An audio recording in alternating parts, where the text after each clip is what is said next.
I'm speaking with Cory Doctorow, journalist, blogger, science fiction author, and author of the book, and I say it in German, Ensthittification, Wie Tech-Konzerne uns ausbeuten und was wir dagegen tun können. The book has just been published in a German translation. Thank you for having this interview. It's my pleasure. Thank you for having me on. You invented the term Ensthittification. What exactly do you mean with that word? Well, there needs to be some context here. So for 25 years, I've worked for an NGO called the Electronic Frontier Foundation, trying to get people to care about digital rights. And the thing is, digital rights issues are very abstract, and they usually relate to things that are in the future. And people mostly, for good reasons, care about things that are immediate and concrete. And so I've had all these different ways to try and get people to think about these issues. Metaphors, parables, framing devices, narratives. I write science fiction novels, but it turns out a dirty word was how to do it. And, in some important sense, the meaning of Ensthittification is you should care about digital rights. There's a more precise or narrower meaning, which is that it's a way of describing how the platforms go bad and why and what we should do about it. So you describe three phases, three parts in which the decline of the platforms unfolds. What characterizes these phases? Sure. In stage one, a platform is good to its end users, but it finds a way to lock those users in. In stage two, the platform, knowing that the users are locked in and can't readily leave, makes things worse for them in order to provide benefit to business customers, who it also locks in. And then in stage three, it makes things worse for the businesses as well. It harvests all of the value. It leaves behind a kind of homeopathic residue of value that's sufficient to keep users locked to the platform, businesses locked to the users. And it delivers all the value to investors and to executives, and it turns into a pile of shit. So in the book you explain it with Amazon, Twitter, Facebook, and Apple. So can you tell us one example? Yeah, Facebook's a good one. So in 2006, Facebook went from only being available to American university students to the whole world. And the problem was that everyone already had an account on MySpace.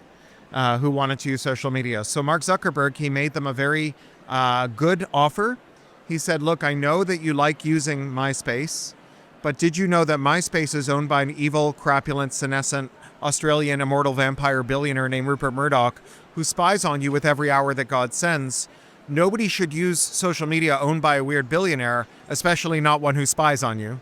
If you come to Facebook, I'll only show you the things that you asked to see, updates from people that you followed, and I'll never spy on you. So we all piled in, and we also got locked in.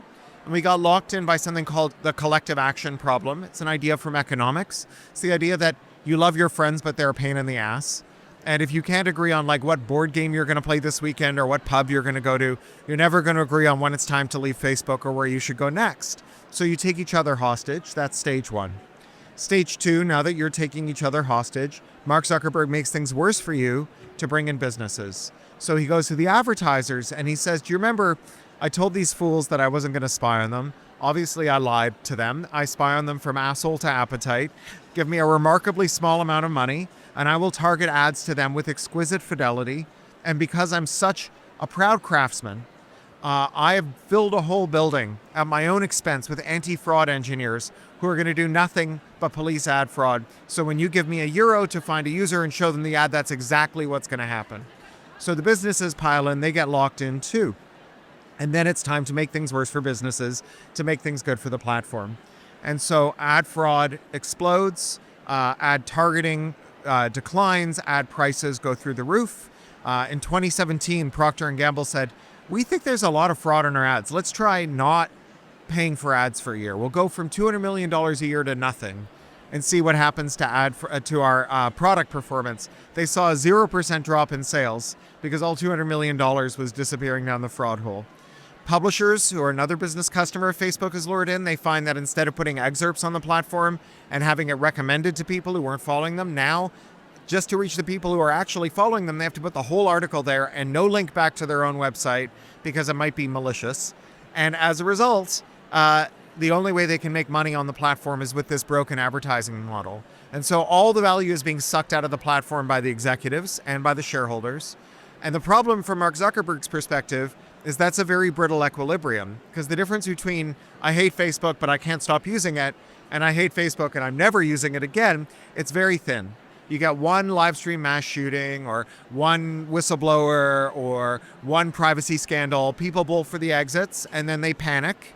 Being technical people, they have a technical term for panicking. They call it pivoting. And so one day Mark Zuckerberg, arises from his sarcophagus and he says, "Hearken unto me, for I've had a vision. I know I told you that your future would consist of using the primitive text interface that I developed in my Harvard dorm room to non-consensually rate the fuckability of my fellow undergraduates. But the real thing is not arguing with your racist uncle using my primitive text interface. It is allowing me to transform you and everyone you love into a legless, sexless, low polygon, heavily surveilled cartoon character so I can imprison you in a virtual world I stole from a 25-year-old dystopian satirical cyberpunk novel that I call the metaverse." And that is the final stage, the giant pile of shit, the final stage of Ensthittification. Why is it so difficult for people to escape it?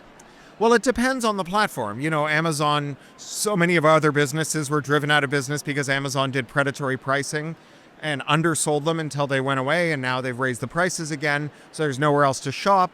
Uber spent $31 billion subsidizing taxi rides. 41% of every taxi ride for the first 13 years came out of Uber's pocket, which is really the Saudi royal family. That's who gave them the money. And so they induced a lost decade in transit investment all over the world, and they drove a lot of taxi companies out of business, so there's no other way to get around in many cases. But with social media, it's just this collective action problem. It's the fact that it's very hard to get a lot of people to agree to do something. It's easy to get them to agree one at a time to join Facebook, but once they're all there, it's very hard to get them all agree to leave. And because your friends are so valuable to you, you generally love them more than you hate Mark Zuckerberg, and he's trying to find the balance point where he's treating you badly enough that you hate him almost more than you love your friends, but not more than you love your friends. You coined this term back in 2022. What has changed since then? Has it gotten worse or better? Well, it's gotten both worse and better. So one thing that's made it much worse is that there's been a regime change in America, and the legal enforcers, the antitrust enforcers, who were interested in working with the EU on things like the Digital Markets Act and the Digital Services Act, they're gone. And actually now the Trump regime has said that they'll punish any European regulator who tries to regulate American tech companies. So the DMA, the DSA are on the books. The EU is not serious about enforcing it. They have just invited Trump officials to come to Brussels and help them design the enforcement system for the DMA, right? It's insane. But at the same time, popular anger about tech platforms is worse than it's ever been, which means that there's so much opportunity for politicians to actually win office and mobilize the public by doing something about tech companies. They're the least popular companies in the world. They're less popular than arms dealers and tobacco companies, right? So this is a real opportunity, and oddly, it's being driven by Trump. I sometimes call him Comrade Trump, because he's doing more to convince people that they shouldn't trust American tech platforms than I ever did. When you see the chief prosecutor of the International Criminal Court having all of his online accounts shut down on Trump's orders to punish him for swearing out an arrest warrant against Benjamin Netanyahu, or when you see a high court judge in Brazil losing all of his online accounts because he sentenced Jair Bolsonaro, the dictator who was allied to Trump and who tried to steal the election, sentences him to jail, becomes very obvious that we can no longer trust these American platforms with our data. So we need to do something about it.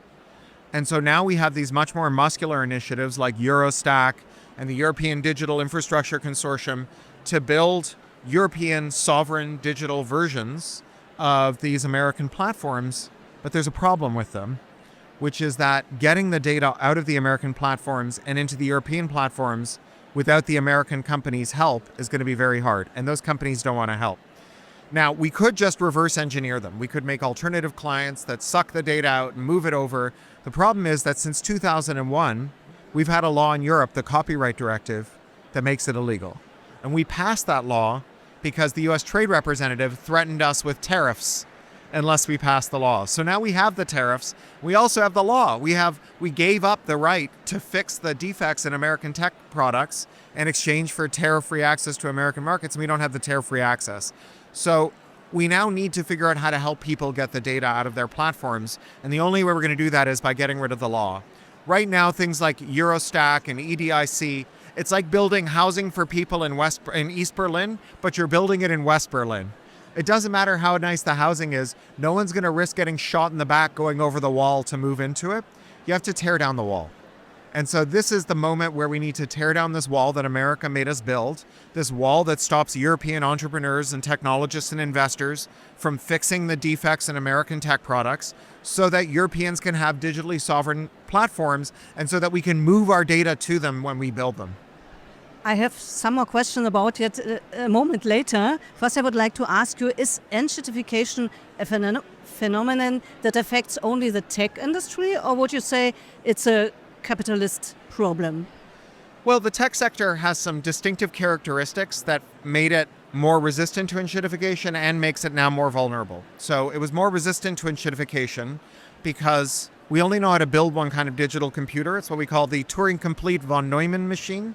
That's a computer that runs every program, which means that anytime someone enshittifies a digital product you love, someone else can disenshittify it with another product. So say someone puts a lot of ads on your website that you use every day, someone else can make an ad blocker. 51% of web users have installed an ad blocker. It's the largest boycott in human history. But at the same time, we have these IP laws that make it illegal to reverse engineer things like apps and devices. And so on the one hand, you have this means by which you can disenshittify things. On the other hand, you have this unique law that applies to digital tools that stops you from doing it. So it's both uniquely amenable and uniquely preventable. So what I also thought, it spreads very rapidly and extensively, right? So it went very fast. Why did it go so fast? Well, there's this saying that Hemingway has that you go bankrupt slowly and then all at once, right? And so what has happened is the forces that stopped companies from making their products worse, there was regulation, there was competitors, there was these new technologies that would disenshittify their old ones. There was a very strong tech workforce who were, in very high demand, really often cared about the products they built, and were very productive and necessary to these tech companies. And all of these forces combined kept the tech companies in check. But when we stopped enforcing anti-monopoly laws, we let the companies buy each other. So, when Mark Zuckerberg bought Instagram, you're not supposed to be able, in under European law, to buy a company to reduce competition. So there was an investigation by the Commission. Is the Instagram acquisition anti-competitive? And one of the things that came out during that investigation was that Mark Zuckerberg had sent his CFO an email because the CFO said, why are we buying a company with only 12 employees for $1 billion? This seems crazy. And Mark Zuckerberg said, people like Instagram better than they like Facebook. They leave Facebook to go to Instagram and they don't come back. We should buy them. So this is an absolute admission of guilt, right? This is like saying, hey, Bob, that guy we were thinking about killing, just so you know, it's a murder and I'm premeditating it. And yet the Commission waved it through, right? And so you have a reduction in competition that's really a deliberate factor of policy. And when these companies become so large, they become unregulable, right? They become not just too big to fail, but too big to jail, which means that they become too big to care. So when we lost competition, we lost regulation. As supply caught up with demand in the tech workforce, we saw the period in which tech workers could tell their bosses to go to hell disappear, because instead of there being 10 other bosses at the factory gates who wanted to hire an engineer, there were 10 other engineers at the factory gates who wanted to take your job. And because they never really saw themselves as workers and they never unionized, they didn't have any power left when scarcity went away. And because IP law was expanded and expanded to make it illegal to fix the defects in American tech products, you couldn't get these European tech market entrants that were able to capture the market from people who were disaffected with American tech products. And so all of these processes ran in parallel, and they were all mutually reinforcing. So it accelerated and accelerated and accelerated until there was no reason not to go and enshitify your product. Could it also be that we underestimated the monopoly problem? Because I recall that in 2018, the economist Zsuzsanna Zuboff, she wrote the famous book Surveillance Capitalism, and she said the surveillance is the main problem.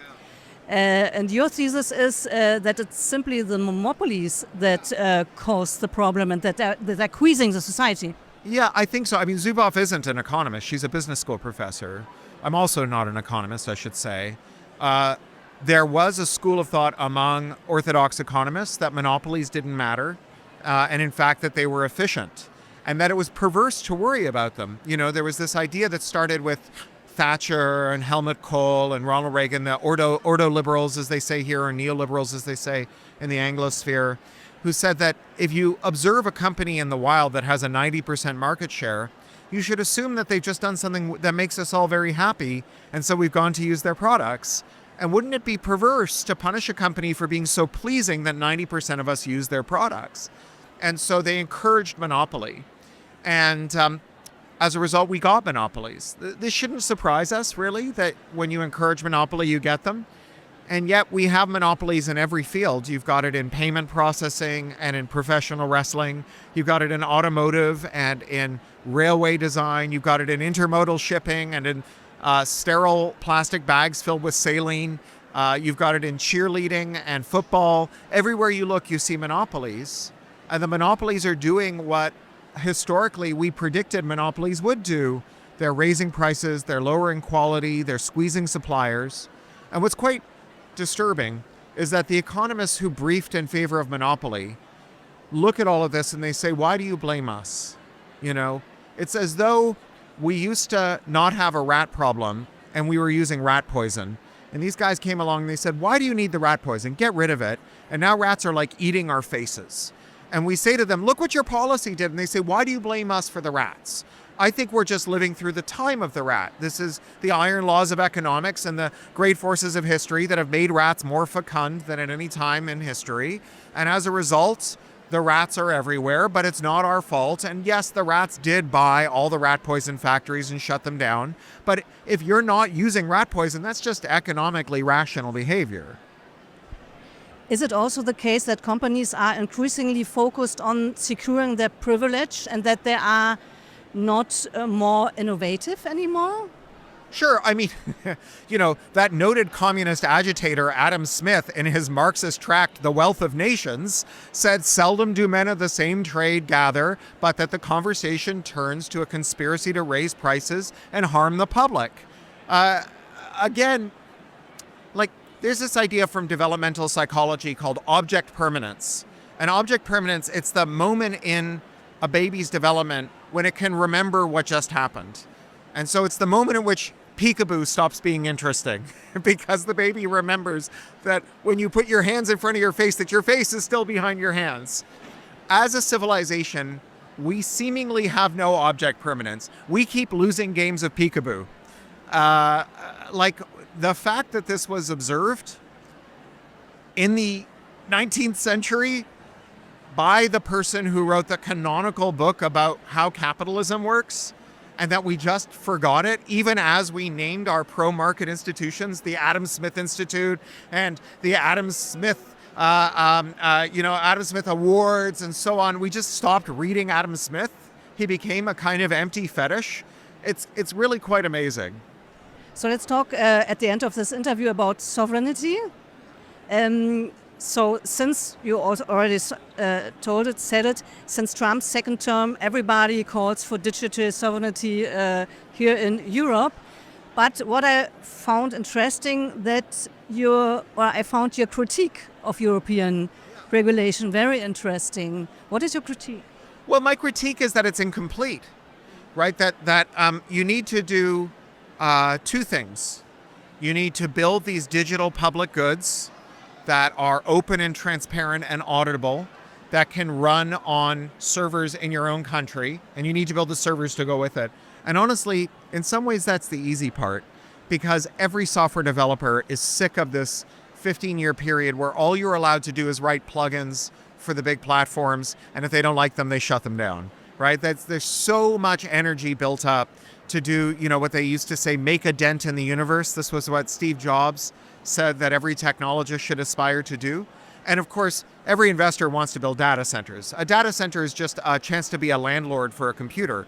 Being a landlord is like the perfect business. You don't have to, you just own things and other people pay you money. You're very insulated from risk. And so the data centers and the software, that's kind of the easy part. The hard part are the migration tools. And those migration tools are a thing we forgot we needed because we banned reverse engineering 25 years ago with the copyright directive, right? And so this has been a huge problem, right? The prohibition on inspecting and modifying how things work, all through that period, it's just been getting worse and worse. One of the reasons Dieselgate took as long as it did to identify is we did not have a routine practice of decompiling and analyzing every software update for every car, which we should be doing. Right?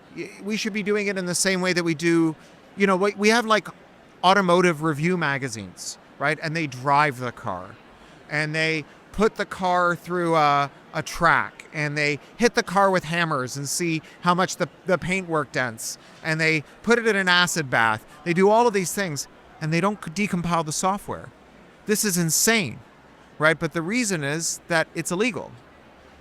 That would be like making it illegal to open up the ceiling and find out what metal they used in the joists that stops the roof from falling down. It would lead to a lot of buildings with a lot of bad things in the ceiling. In fact, we know what it leads to because we all lived through the Turkish earthquake a few years ago, where a failure to inspect buildings meant that as soon as the ground shook, everyone died, right?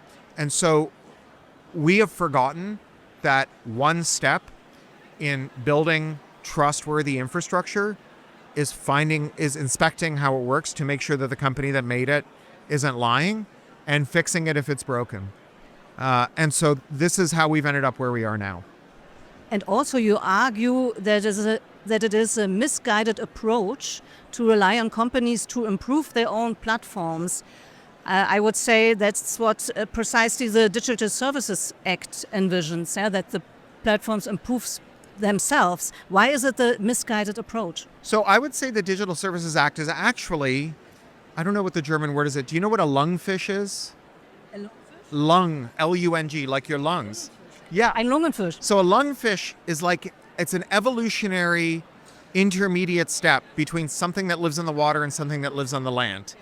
So the historic approach to regulation in Europe has been making the companies behave themselves. It doesn't start with the DSA. It starts with rules about harassment, copyright infringement, hate speech. We've had these content moderation rules, even terrorism, for 2 decades.